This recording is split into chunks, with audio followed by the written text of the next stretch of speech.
I am Lizzy with Long Distance Gamers, and today I'm going to be talking about Terracotta Army. What do I think about it, and what changes do we make to play this game remotely? Okay, so here we have it set up for a 2-player remote play. So the side running the game, they for sure have a copy, and they'll set the game up mostly like normal. They will go ahead and set up the round markers, and then either take a picture of it or vocalize what they are, and all the other sides will match this.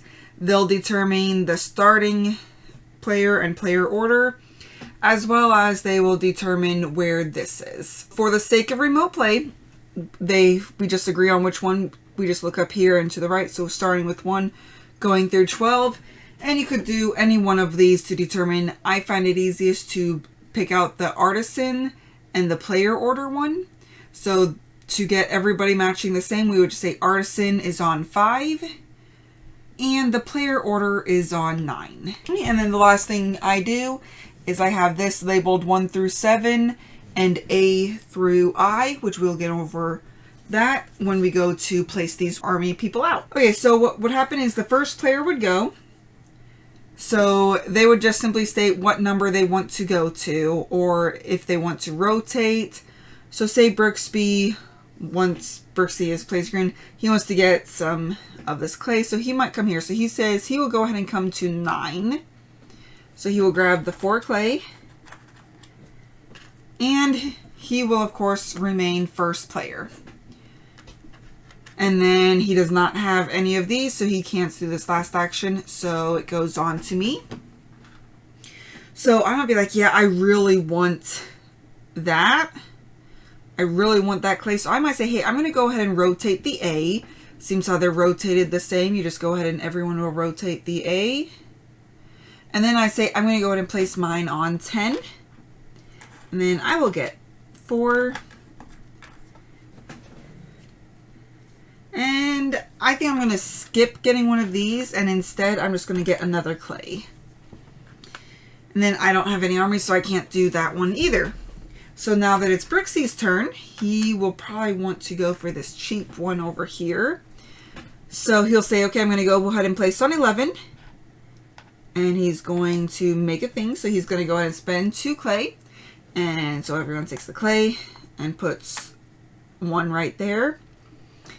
And then he will say which one of these he's doing.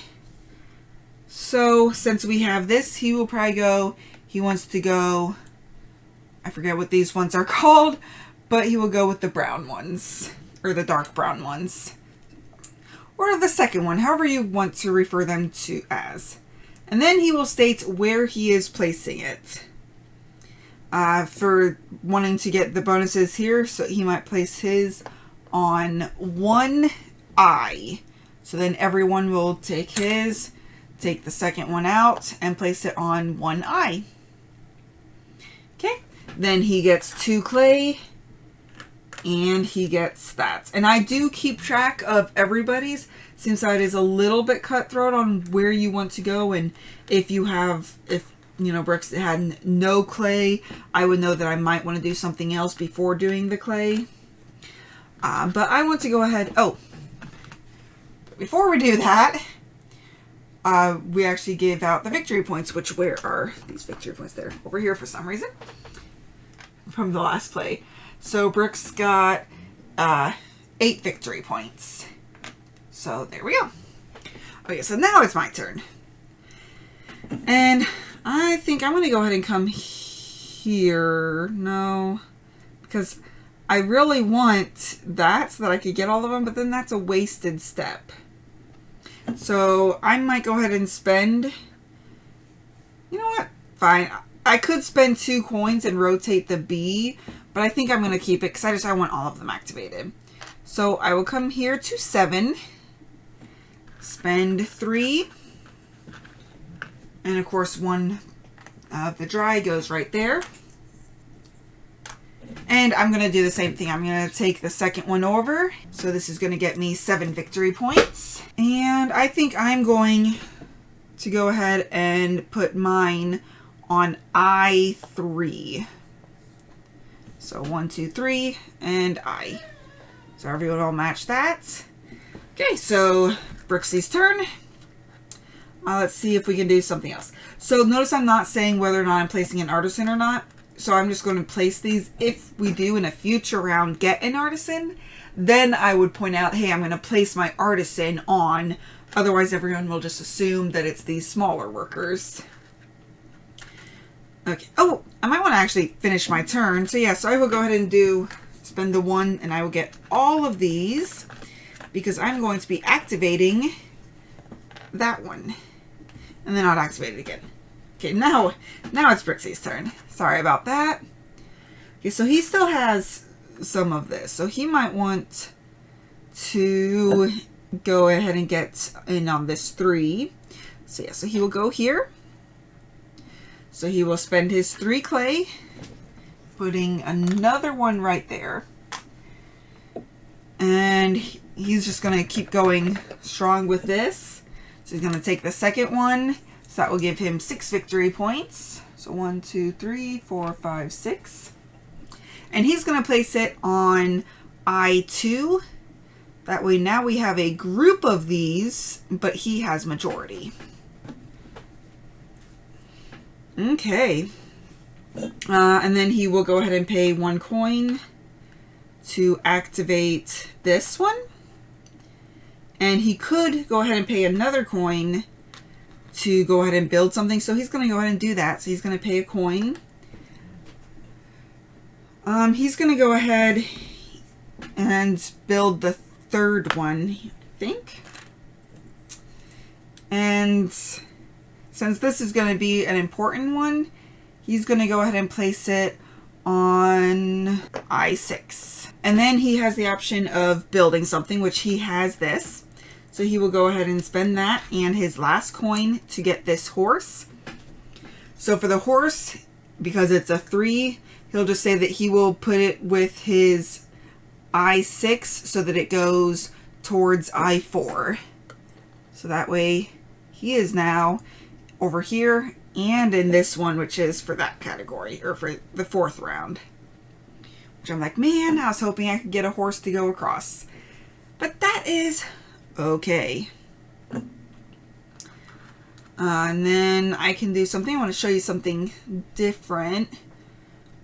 I want to do this one. So, where is that one? Okay, so I'm going to place mine on 4. Oh, except that's a complete waste. That is a complete waste. I'm not doing that one. I'll show you. So, like, if you would do that one, you would just state which one. So, like, this one has 2 and 2. So, you might say, I'll take the one from 8 and the one from 11. For instance, I want to build something. I don't think there's anywhere that I can do that left. So, what I'm going to do is I'm going to come to 6. So, I can swap this one out for an artisan. And again, everybody's doing this. And then I will get 2 clay. And then I could build something.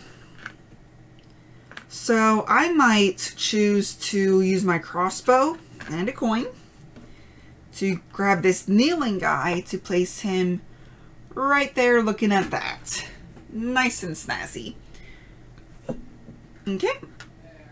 And then Brooks wants to go. He wants some coins. He wants some clay, so he's going to go right here. So he's going to get 4 coins. 2, 3, 4. Couple of clay. And he's going to be able to activate that weapon. Okay. I don't know what I want to do. I have 1 coin, so I need coins. And I have clay. But I want to... Oh, but I want to do that builder too. But that's okay. I will come down here. I will spend 4 clay because these are going to go bad soon anyways. Or instead, do I want to maybe come here first? Yeah, I'll come here first. Spend the 4 clay. Okay, with one of them coming here. Then I am going to go ahead and take the second one and go 6. So 1, 2, 3, 4, 5, 6. And I'm going to go ahead and place it on H1. So that way I can get in on this one. So at least I can get some victory points. Okay, and then I get 2 coins. And I could choose to build something. So I think I'm going to go ahead and spend this one, so I'll get this one back. And a coin. I'm going to put it right there, which is kind of dangerous because we have 2 and each. So I definitely will want to focus on getting more in those areas so that I can get the 8 victory points at the end of the game. Okay. And then Brooks, he has money. He has some of this. So he would like... Only issue is he doesn't have enough to be able to build anything. So what could he do? He has lots and lots of coins, which would help him out in the next round. He has that, which won't really help him out. I mean, all of his stuff is going to dry anyways. And he doesn't. So maybe he'll come here. Instead of taking that, he will take another clay. And then he will go ahead and spend the 2, because this is now the second one he needs, to place it here. And he says he will take the 8 and the 5, and those stay dry. And then he gets to activate his spear. And I'm like, yay! He didn't take the one that I wanted. So I'm going to come over here to 1. I am going to go ahead and just take a clay. And then I will pay the 2, because I have to pay 2 as well, to come down here, which will get me an immediate 3. Which that should be wet still. And then I will get to activate that as well. So now it's the end of the round. So anyone that's here, so I get to save 2 from drying up. The rest will dry up. Brooks will get to keep 1 wet and the rest will dry up. So he has a lot of clay, but they're not very useful. And then we will pull all of ours back.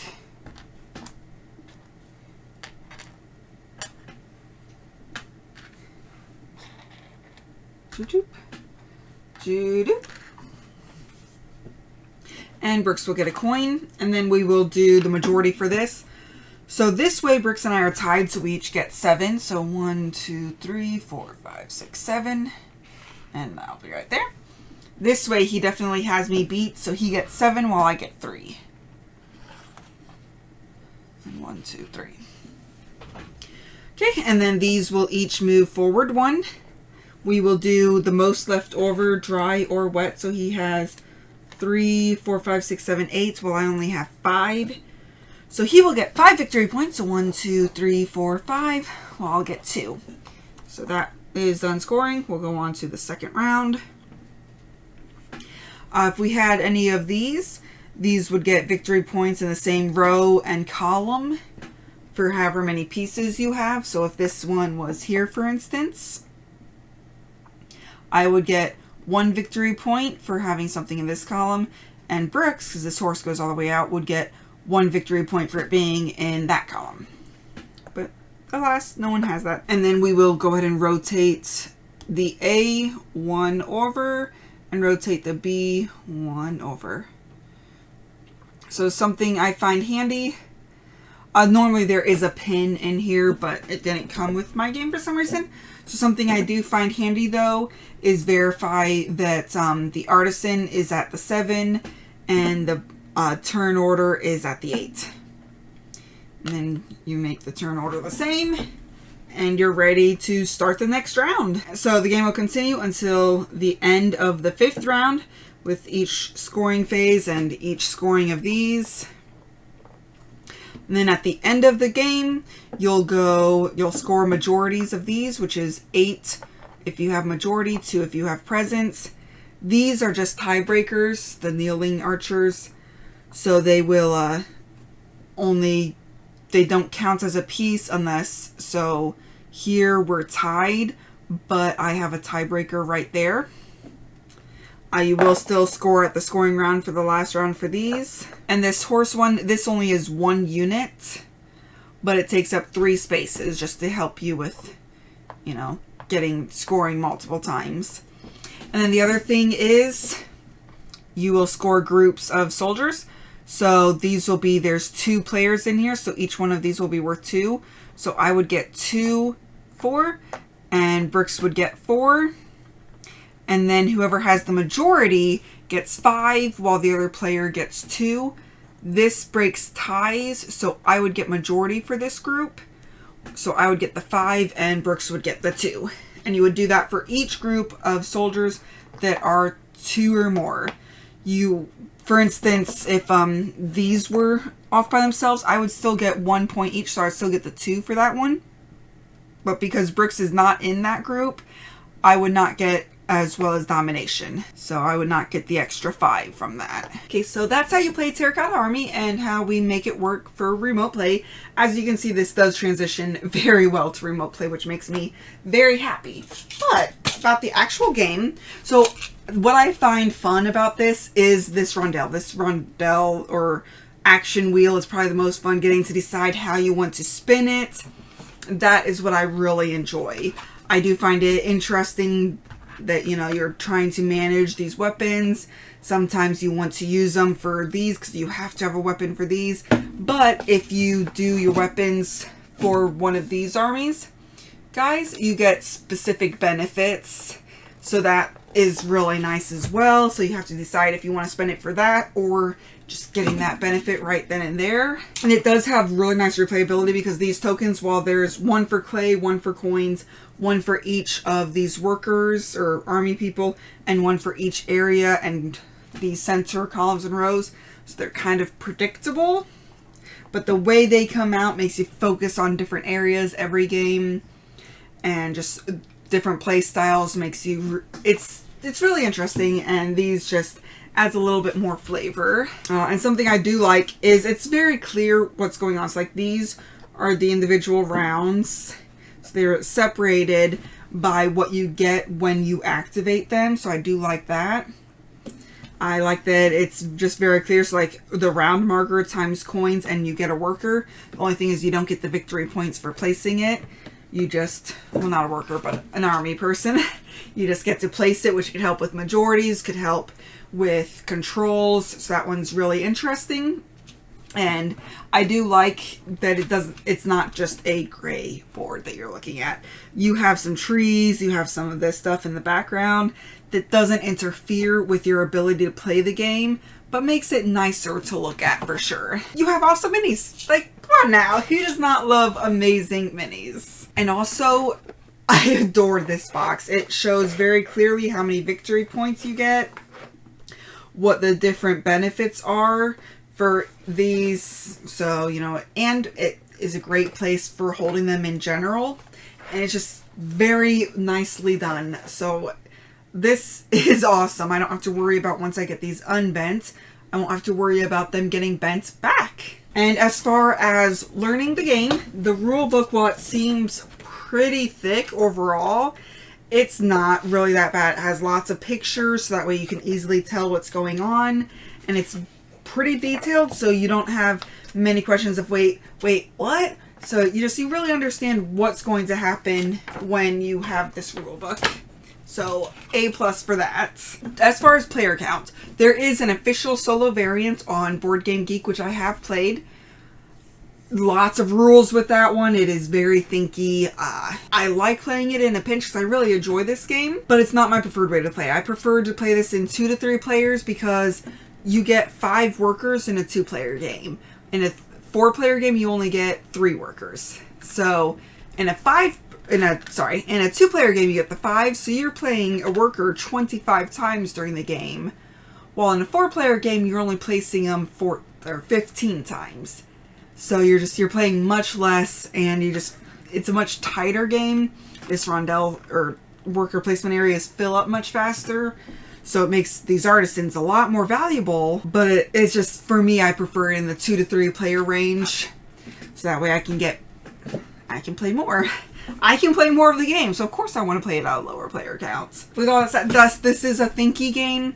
This is not one that I would want to play with my friends who aren't gamers. I would definitely want to play this with, Bricks and Kitty, who they're very much in the gaming world and they would be able to grasp these concepts pretty easily. I think it'd be a little bit harder for someone who's not a gamer to be able to understand all of these. While this icon's clear, there's a lot to think about.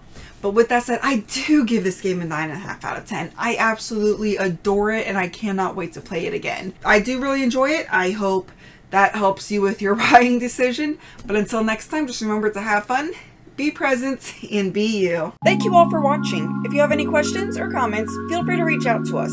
We would love to hear from you. Also, if you find value in our content, please like, comment, or subscribe. Let a friend or family member know that we exist. Help us spread our channel and bring remote gaming to a table near you. Thank you very much, and have a great day.